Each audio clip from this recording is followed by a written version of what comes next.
Hello guys, welcome back to my YouTube channel. मैं Ajay Prajapati, channel golden young mind. और आज हम पढ़ने वाले हैं फिजिक्स। तो आज हम पढ़ेंगे फिजिक्स। कौन सी क्लास की? Class 10th। तो आप देख रहे होंगे क्लास 10th यूपी बोर्ड में कितने चैप्टर हैं? 1 2 3 4 5। ये सिलेबस है आपका कि 5 चैप्टर हैं और यही पढ़ना है हमें सिर्फ साल भर में।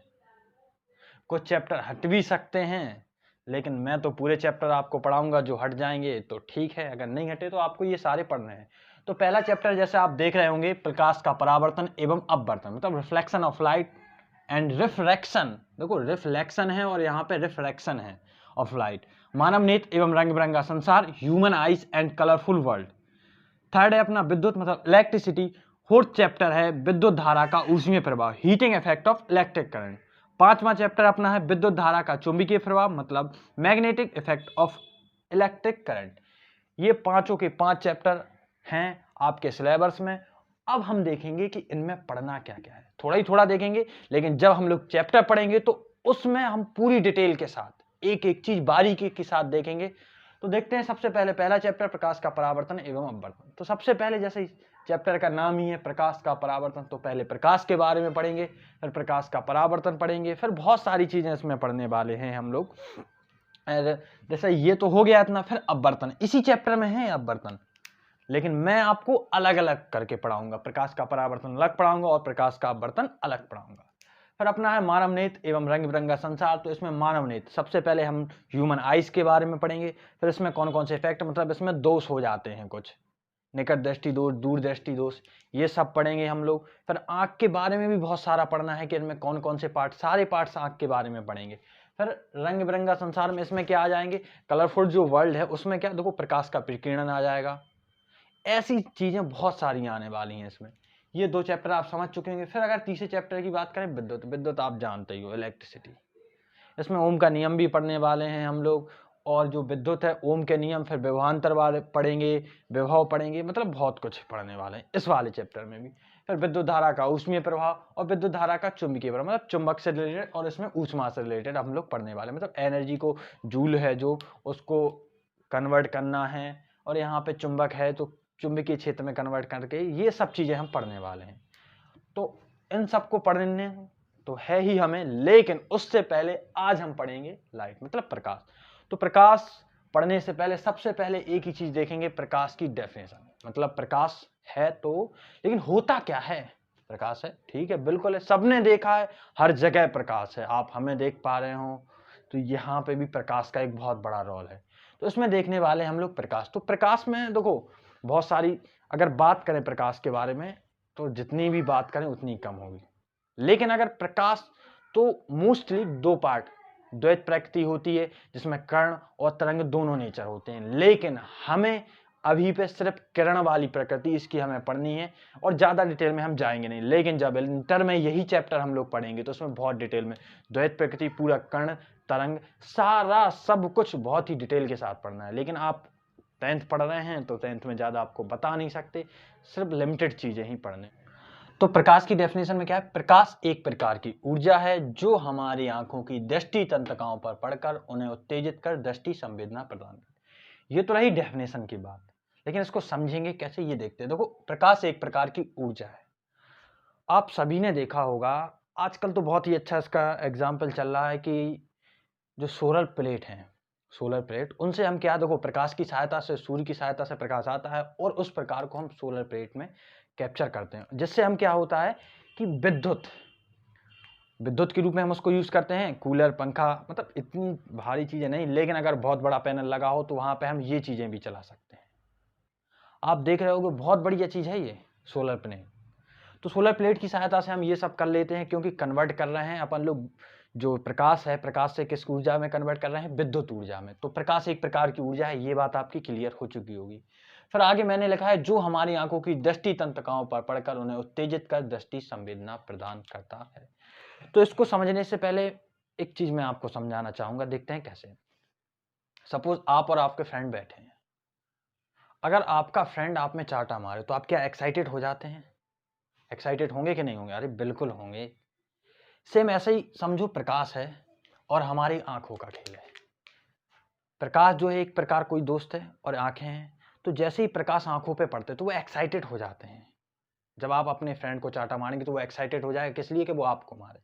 लेकिन जब आंखें एक्साइटेड होती हैं तो हमें क्या, देखने की शक्ति प्रदान करती हैं। समझ रहे हो आप कि नहीं? देखो, प्रकाश आया और वो हमारी आंखों पे पड़ा, अब ये रिफ्लेक्शन होगा तो थोड़ी देर में मैं आपको बताने वाला हूं अभी। तो प्रकाश क्या है, हमारी आंखों पे जैसे ही पड़ता है तो हमारी आंखें एक्साइटेड हो जाती हैं, और एक्साइटेड होने के फलस्वरूप हमें क्या होती हैं, वस्तुएं दिखाई दें। एक लंबी प्रोसेस है ये, जो आप चैप्टर देख रहे हैं यहाँ पे, मानव नेत्र एवं रंग बिरंगा संसार, इसमें पढ़ेंगे कि प्रकाश कैसे जा रहा है, दृष्टि पटल, रेटिना, ये सब पढ़ने वाले हैं। लेकिन अभी इतना ही समझना है कि जो प्रकाश आएगा हमारी आंखों पे पड़ेगा, और आंखों पे पड़ने के पश्चात हमें क्या होती हैं, वस्तुएं दिखाई देने लगती हैं। आई होप यहाँ तक आपका क्लियर हो चुका होगा कि प्रकाश है क्या। प्रकाश एक प्रकार की ऊर्जा है जो हमारी आंखों की दृष्टि तंत्रिकाओं पर पड़कर उन्हें उत्तेजित कर दृष्टि संवेदना प्रदान करता है। अब हम देखने वाले हैं प्रकाश के गुण, मतलब प्रॉपर्टीज ऑफ लाइट। प्रकाश में कौन कौन से गुण होते हैं, तो देखते हैं। सबसे पहला गुण, आपने देखा होगा, टॉर्च तो सबने देखी होगी, टॉर्च, ये वाली टॉर्च नहीं, फोन की, जो पहले टॉर्च चलती थी, बड़ी बड़ी टॉर्चें, अभी देखने को बहुत कम मिलती हैं गांव में, लेकिन अभी भी आपको देखने को मिल जाएंगी। तो देखा होगा आपने, अगर कोई टॉर्च है,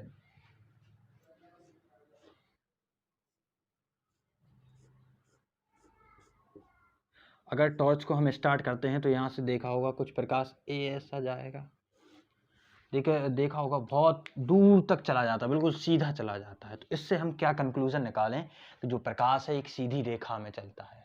जब देखो रेखा मतलब जो प्रकाश की किरणें सीधी तो वो चलती हैं, जब बहुत सारी किरणें मिल जाएंगी, सीधी रेखा है ये, तो ये किसका निर्माण कर लेंगी, पथ के निर्माण करेंगी कि नहीं करेंगी, एक पथ का निर्माण कर लेंगी।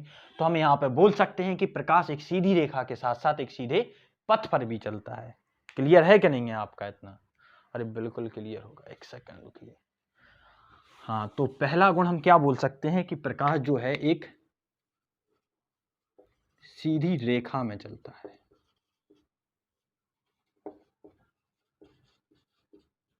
या सीधे पथ पर चलता है। तो जैसा आप पहला देख चुके हैं कि प्रकाश जो है सीधी रेखा में चलता है। अब दूसरे पॉइंट पे आते हैं। तो आपको पता होगा कि जो सूर्य है, सूर्य से प्रकाश को पृथ्वी तक पहुंचने में कुछ 8 मिनट और कुछ सेकंड का समय लगता है। तो ये जो समय है, देख रहे होगे आप, समय लगेगा तो कुछ दूरी भी तो होगी। अब जब दूरी है और समय है तो आपको पता है, तो चाल वाला रिलेशन हो गया कि मतलब कि जो प्रकाश है, प्रकाश को पृथ्वी तक पहुंचने में इतना समय लगता है, कुछ दूरी तय करता है, मतलब इसकी कुछ ना कुछ चाल होगी। आप समझ रहे हैं मैं क्या कहना चाहता हूं? जो प्रकाश है, प्रकाश की भी चाल होती है। मतलब जो देखो, दूरी तय की गई दूरी जो होती है उसमें जितना समय लगता है, ऐसे ही अभी आपने 9th क्लास में पढ़ी होगी चाल की डेफिनेशन, चाल बराबर दूरी बटे समय, एकांक समय में तय की गई दूरी। तो आप यहाँ से अनुमान लगा सकते हैं कि प्रकाश जो होता है उसमें भी क्या होती है, चाल होती है। और अगर मैं आपको बता दूं प्रकाश की चाल कितनी है, 3 × 10⁸ मीटर पर सेकेंड। लेकिन माध्यम होता है, किस माध्यम में, तो वो माध्यम है वायु या निर्वात। मतलब प्रकाश की चाल निर्वात या वायु में कुछ ऐसी है। अब आप पूछोगे कि निर्वात क्या है, तो देखते हैं निर्वात। सपोज आप जिस रूम में बैठे हो, उस रूम में जितना भी मटेरियल उसको बाहर निकाल दो, ठीक है। अब रूम में बचता क्या है, आप कहोगे कुछ नहीं, अरे एयर बचेगी अभी भी। जो एयर है उस एयर को आपको क्या करना है, उसको भी बाहर निकाल देना है। अब रूम में आप देखोगे कुछ भी बचने वाला नहीं है। तो ये जो कंडीशन कहलाती है रूम की, इसी को क्या बोलते हैं, निर्वात या वैक्यूम। आई होप आपका क्लियर हो चुका होगा वैक्यूम। अब तीसरे पॉइंट पे चलते हैं प्रकाश के, कि प्रकाश का तीसरा गुण होता क्या है। तो मैं आपको बता दूं कि प्रकाश के द्वारा हमें क्या वस्तुएं दिखाई देती हैं, वस्तुएं दिखाई देती हैं, परंतु स्वयं प्रकाश नहीं, प्रकाश नहीं। अब देखते हैं कैसे इसको एक एग्जाम्पल के थ्रू समझते हैं, समझिएगा। एक रूम है, उसमें आपको स्विच ऑफ करना है, मतलब जो स्विच है उसको ऑफ कर देना, किसका, बल्ब का। तो आप देखोगे चारों तरफ क्या है, अंधकार ही अंधकार हो जाएगा। तो क्या आप किसी वस्तु को देख सकते हैं, बताइए, क्या आप किसी वस्तु को देख सकते हैं? नहीं देख सकते हैं। लेकिन जैसे ही आपने सपोज लाइट ऑन की, तो लाइट या फिर आप टॉर्च ऑन कीजिए और वस्तु के ऊपर डालिए, तो आपको वस्तुएं दिखाई देने लगी। जिस वस्तु के ऊपर डालेंगे तो वहां से रिफ्लेक्शन होगा और हमें वस्तुएं दिखाई देने लगती हैं। अब आपको दूसरी कंडीशन के प्रकाश स्वयं दिखाई नहीं देता। अब ये कैसे? सपोज जैसे अभी रूम में बल्ब जल रहा है, तो यहां बीच में कुछ है तो नहीं, एयर है, और दूसरी चीज क्या है? प्रकाश, जिसके द्वारा हम आपको देख पा रहे हैं और आप हमें देख पा रहे हो। इतनी बात क्लियर है कि नहीं है? तो अगर बीच में कुछ नहीं है, मतलब है भी और नहीं भी है, लेकिन अगर बोलेंगे तो है। जब है और आप फिर भी हमें देख पा रहे हो, तो मतलब प्रकाश नहीं देख पा रहे हो, आप तो हमें देख रहे हो ना। तो इससे क्या प्रूव हो रहा है कि प्रकाश के द्वारा हमें वस्तुएं दिखाई देती हैं। जैसे मैं अभी ऑब्जेक्ट हूं प्रकाश के लिए, तो प्रकाश के द्वारा मैं दिखाई दे रहा हूं, लेकिन प्रकाश तो नहीं दिखाई दे रहा है। आई होप आपका ये भी क्लियर हो चुका। अब चौथा एग्जाम्पल, मतलब चौथी प्रॉपर्टीज देखते हैं इसकी कि चौथी प्रॉपर्टीज है क्या। ठीक है, प्रकाश के द्वारा देखो वस्तुएं दिखाई देती हैं, लेकिन स्वयं प्रकाश। अब देखते हैं कि जो प्रकाश होता है एक पारदर्शी माध्यम से दूसरे पारदर्शी माध्यम में जा सकता है। कैसे? समझिएगा। जैसे एयर है, अब एयर से क्या करना है आपको? जो एयर है, एयर, ठीक है, अब आपको कांच लेना है। कैसा? ट्रांसपेरेंट कांच लेना है, जिसके आर पार देखा जा सके। तो आप क्या देख रहे होगे कि अगर आप कांच के दूसरी तरफ कोई वस्तु रख दें, तो वहां पे भी आप वो उस वस्तु को देख पा रहे हो। किसके माध्यम से? देखो, वस्तुएं तो हमें प्रकाश की सहायता से दिखाई दे रही। तो इससे हम क्या अनुमान लगा सकते हैं कि प्रकाश कांच में से गुजर गया और उस वस्तु तक पहुंचा, तभी तो हमें वो देख रही है। तो क्या हम बोल सकते हैं प्रकाश एक पारदर्शी माध्यम से दूसरे पारदर्शी माध्यम में गुजर सकता है, और यह जो कंडीशन कहलाती है उसको हम क्या बोलते हैं? अपवर्तन। ठीक है, अब देखते हैं पांचवा पॉइंट। तो प्रकाश में क्या परावर्तन भी होता है? अभी पढ़ने वाले जस्ट 2 मिनट में कि प्रकाश में क्या होता है? परावर्तन भी होगा। इतना क्लियर है कि नहीं है आपका? थोड़ी देर में आपको यह भी बता दिया जाएगा। अब देखते हैं छठवां पॉइंट, समझिएगा। जो प्रकाश होता है, प्रकाश में तरंगदैर्घ्य होती है, और उसकी तरंगदैर्घ्य 3800 एंगस्ट्रॉन से 7800 एंगस्ट्रॉन होती है। अब आप कहोगे ये तरंगदैर्घ्य क्या होता है? तो जो प्रकाश होता है उसकी द्वैत प्रकृति होती है, एक कण और एक तरंग, दोनों प्रकृति प्रदर्शित करेगा। लेकिन मैं इसके बारे में आपको ज्यादा नहीं बता सकता, समझिएगा, क्योंकि ये चैप्टर आपका 11 बहुत डिटेल से तरंग, आवर्तकाल सब आपको मिलेगा। तरंग दैर्घ्य, लैम्डा, गर्त, सुरंग सब मिल जाएगा आपको पढ़ने को, तो इसलिए आप वहां पे पढ़िएगा। लेकिन आपको जो इंपॉर्टेंट है ये आ जाता है कि प्रकाश की तरंगदैर्घ्य कितनी होती है, और लोग पूछ भी लेते हैं। तो प्रकाश की तरंगदैर्घ्य कितनी होती है? 3800 एंगस्ट्रॉन से 7800 एंगस्ट्रॉन के बीच में। अब मोस्ट इंपॉर्टेंट और लास्ट पॉइंट के प्रकाश जो होता है उसमें ऊष्मीय प्रभाव होता है। अब इसको कैसे समझेंगे देखते हैं। सपोज आप छत पे गए, गर्मियों का मौसम अभी वैसे भी चल रहा है, तो छत पे जब आप जाओगे तो आपको गर्मी लगेगी पैरों में, भाई लगेगी कि नहीं लगेगी? तो इससे ऊष्मीय प्रवाह है, मतलब जब गर्मी लग रही तो ऊष्मीय प्रवाह है ना, प्रकाश में ऊर्जा होती है, और ऊर्जा से वो क्या कर रहा है? ऊष्मा, और ऊष्मा से हमें गर्मी मतलब हीट जो होती है उसको क्या कर रहा है? स्थानांतरण कर रहा है। तो आप समझ सकते हैं कि प्रकाश में क्या होता है? ऊष्मीय प्रवाह होता है। इतनी बात आपकी क्लियर है कि नहीं है? ये सारे प्रकाश के गुण थे, properties of light. I hope आपको ये सब क्लियर हो गए होंगे, और प्रकाश की डेफिनेशन भी।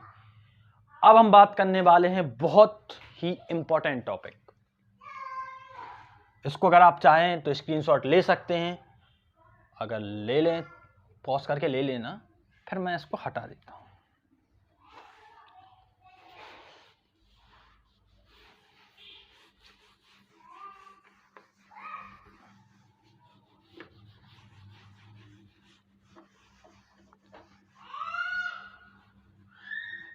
सिर्फ मैंने नाम छोटा डाला है प्रकाश, लेकिन नाम बहुत बड़ा है, प्रकाश का परावर्तन एवं अपवर्तन। तो इसमें कोई घबराने वाली बात नहीं है कि आपने नाम नहीं डाला, ये सिर्फ पढ़ाई पे फोकस करो।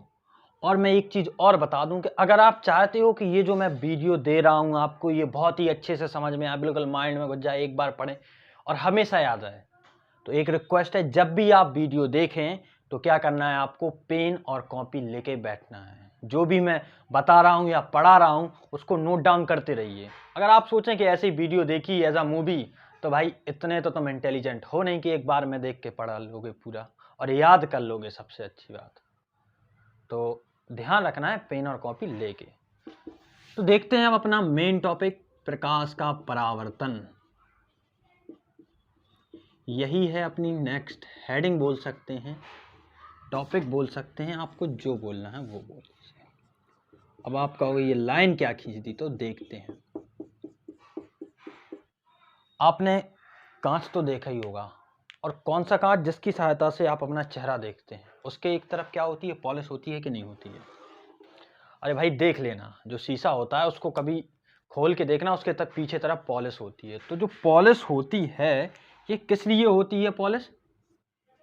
कि इसके ट्रांसपेरेंट, जो पारदर्शी होती है, उसकी पारदर्शिता को क्या किया जाए? खत्म किया जा सके। अब जब पारदर्शिता खत्म हो जाएगी तो इस पे क्या कर देंगे? क्या करेंगे? पॉलिश। अब पॉलिश तो कर दी, लेकिन किस चीज की पॉलिश होती है? देखो, या तो चांदी की पॉलिश कर सकते हैं या तो लेड ऑक्साइड की। अगर लेड ऑक्साइड की पॉलिश कर दी तो इसको हम क्या बोलेंगे? PbO। इतनी बात क्लियर है कि नहीं है? अब आप देख रहे होंगे कि ये कैसा है, आपको चिकना और समतल दिखाई दे रहा है कि नहीं दे रहा है? और एक तल है। तो जैसे आपने कांच लिया तो वो कैसा? चिकना और समतल होता है। तो इसको हम क्या बोल सकते हैं? चिकना या समतल। पॉलिशदार तल भी बोल सकते हैं, चिकना, समतल, पॉलिशदार तल। यहां तक आपको क्लियर है कि नहीं है? क्लियर हो गया होगा। देखो, इतना इतना इतना। अब हमें क्या करना है? प्रकाश, तो अब देखो पूरी प्रकाश की 8-10 किरणें तो यहाँ पे डाल नहीं देंगे। अगर डाल देंगे तो प्रकाश का परावर्तन समझने वाला नहीं है आपको। लेकिन अगर सिर्फ हम एक किरण डालें प्रकाश की, कुछ इस प्रकार, तो समझिएगा ये कुछ इस प्रकार परिवर्तित हो जाती है। अब आप कहोगे ये कैसे हो गया? तो बस यही समझाना है हमें। एक बॉल लेना है आपको, टेनिस बॉल। अगर आप देखिए सीधा मारेंगे दीवार में तो वो सीधे लौट के आएगी कि नहीं आएगी? टेनिस बॉल, ठीक है। लेकिन अगर तिरछा मारिएगा तो जब तिरछा मारेंगे तो वो सीधे लौट के नहीं आएगी, उस साइड चली गई। सेम यहाँ पे आपने देखिए प्रकाश की किरण को कुछ इस प्रकार से आपतित किया तो ये टकराने के पश्चात कुछ इस प्रकार लौट गई है। तो यहाँ तक क्लियर है कि नहीं है? वो आई, यहाँ टकराई और लौट गई, क्योंकि आपने बॉल के एग्जाम्पल से ये समझ चुके हैं। तो अब देखिएगा, जो प्रकाश की आने वाली किरण होती है, प्रकाश की ये जो किरण आ रही है, इसे हम क्या बोलते हैं? आपतित किरण।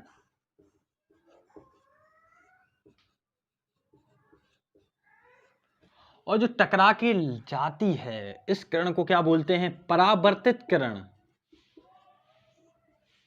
अभी सिर्फ समझते जाइए, फिर आपकी डेफिनेशन भी बताऊंगा प्रकाश का परावर्तन होता क्या है।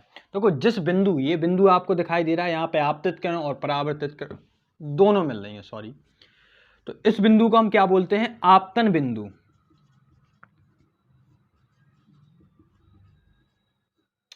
इस बिंदु को हम क्या बोलते हैं? आपतन बिंदु। अगर आपतन बिंदु पे कोई लंब खींच दिया जाए, क्या कर दें हम?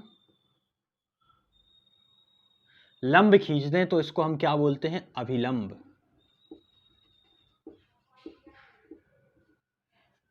यहां तक तो समझ में आ रहा होगा। देखो, जो प्रकाश की आने वाली किरण होती है उसको आपतित किरण कहते हैं, और टकरा के जो किरण जाती है उसको क्या बोलते हैं? परावर्तित किरण। और जिस बिंदु पर ये दोनों किरणें मिलती हैं उस बिंदु को आपतन बिंदु, और आपतन बिंदु पे अगर हम कोई लंब खींच दें तो उसको क्या बोलते हैं? अभिलंब बोलते हैं। यहां तक आपका क्लियर हो गया होगा। आपतित किरण और अभिलंब के बीच बनने वाला कोण आपतन कोण, और परावर्तित किरण और अभिलंब के बीच बनने वाला कोण परावर्तन कोण। इसको कोण आई और इसको कोण एंगल आर से डिनोट करते हैं। यहां तक आई होप आपका क्लियर हो गया होगा कि आपतित किरण किसे कहते हैं, परावर्तित किरण किसे कहते हैं, आपतन कोण, परावर्तन कोण, सब कुछ क्लियर हो चुका होगा। अब समझना तो सिर्फ एक चीज है, प्रकाश का परावर्तन, अर्थात इसकी डेफिनेशन। तो सुनिएगा, जब कोई प्रकाश की किरण, क्या? जब कोई प्रकाश की किरण एक समान माध्यम, अर्थात हम समझ लें यहां पे सब कुछ क्या है? वायु ही वायु। वायु में हमने रखा है प्लेन को, और वहां से ही प्रकाश की किरण आ रही है। तो जब कोई प्रकाश की किरण एक समान माध्यम से चलकर आती है और किससे टकराती है? चिकने पॉलिशदार तल से टकराती है, और टकराने के पश्चात उसी माध्यम में लौट जाती है। देखिए वही माध्यम है कि नहीं है? तो उसी माध्यम में लौट जाती है। प्रकाश किरण की यह घटना प्रकाश का क्या कहलाती है? परावर्तन, रिफ्लेक्शन ऑफ लाइट। यहां तक क्लियर है कि नहीं है? और इन दोनों के बीच में जो बनने वाला कोण होता है उसको आपतन कोण बोलते हैं, अर्थात आपतित किरण और अभिलंब के बीच बनने वाला कोण। परावर्तित किरण और अभिलंब के बीच बनने वाला कोण परावर्तन कोण होता है। इतना क्लियर है कि नहीं है? अब आप कहोगे लिख दो, तो लिख तो सकते नहीं है, लेकिन समझ में आ गया होगा। इसको मैं एक बार और रिपीट कर देता हूं, देखिए कैसे, थोड़ा थोड़ा लिख देता हूं। एक समांग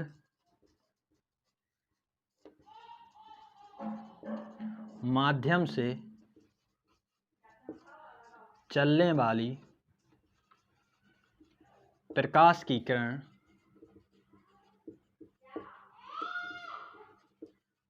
चिकने या पॉलिशदार तल से टकराने के पश्चात उसी माध्यम में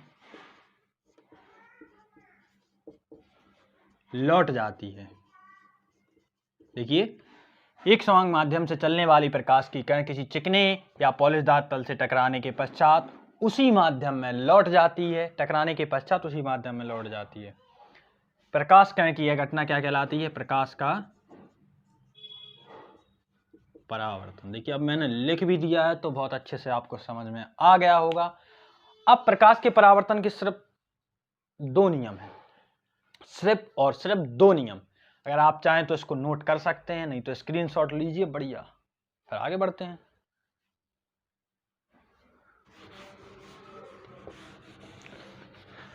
तो अब देखेंगे इनके नियमों को, तो देखते हैं नियम।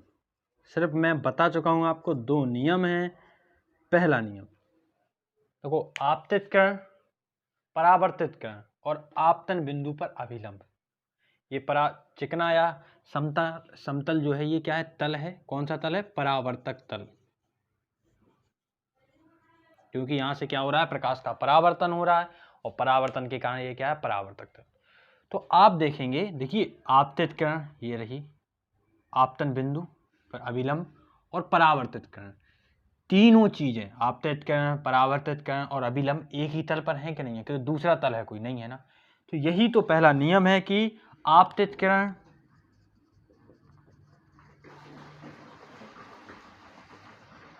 और आपतन बिंदु पर अभिलंब, पहले लिख लेते हैं, परावर्तित किरण और आपतन बिंदु पर अभिलंब एक ही तल पर होते हैं।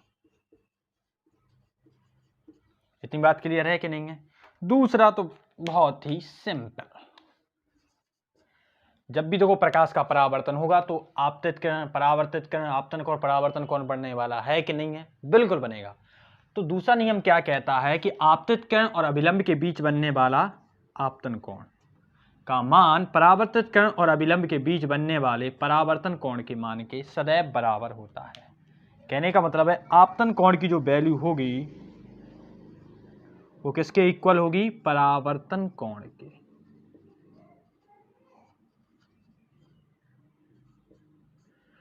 तो यहां तक आपका क्लियर है क्या नहीं है? आई होप आपको ये पूरा लेक्चर बहुत ही अच्छे से समझ में आया होगा। अगर समझ में आया है तो अपने फ्रेंड्स के साथ शेयर कीजिए, लाइक, कमेंट, अरे जो करना है बहुत अच्छे से कीजिए। नहीं तो आप डिसलाइक भी कर सकते हैं अगर आपको समझ में नहीं आया हो। All the very best.